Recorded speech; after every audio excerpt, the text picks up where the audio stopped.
So, a Pythagorean triple are three whole numbers that can form the side lengths of a right triangle. Let's take, say, 3, 4, and 5, okay? And see if I can use those lengths to form the side length of a right triangle. So I'll just quickly sketch a right triangle over here. Say that's my triangle. So I'm going to see, actually I don't know if it's a right triangle yet, I'm going to see. So 3, 4, 5, this longest side would have to represent 5, right, or my hypotenuse, and then I can just write in the other two sides as my legs. So whenever you're checking a Pythagorean triple, you're going to be using the Pythagorean theorem. A squared plus b squared equals c squared. And you just have to make sure that the longest side always goes into in for c in your Pythagorean theorem.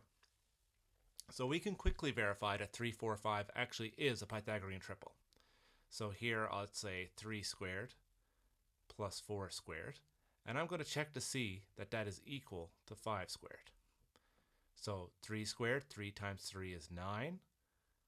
4 squared, 4 times 4 is 16. And 5 times 5 is 25. And you can see there that 9 plus 16 is 25. So 3, 4, 5 is a triple. Okay.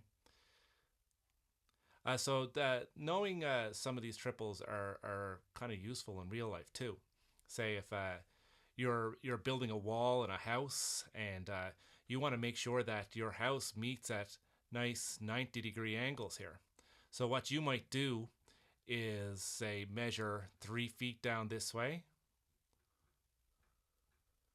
and you might measure 4 feet down this way, and then you would want to make sure that when you measure from that point to that point, that it comes out to be 5 feet. If it doesn't, then it's not a right angle. But if it does, you know that you have built your walls with nice right angles there.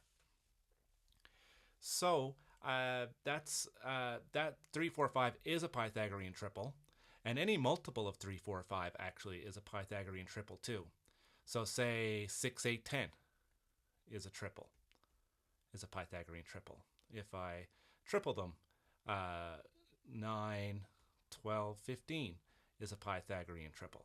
Okay, so if you're ever looking for more triples and you already know one, you can just double, triple them, quadruple them, anything like that, and you will find more Pythagorean triples.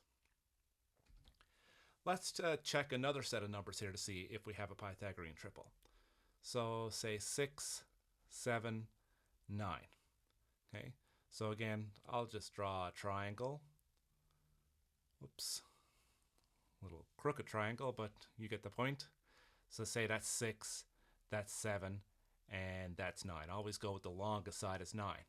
So you're going to try to see, is 6 squared plus 7 squared equal to 9 squared? So 6 squared is 36, 7 squared, 49, and 9 squared, 9 times 9 is 81. Now 36 plus 49 is 85. Now is that equal to 81? Certainly not. So that's an inequality. That means that 6, 7, 9 is not a Pythagorean triple. Okay? And which means that that is not a right triangle.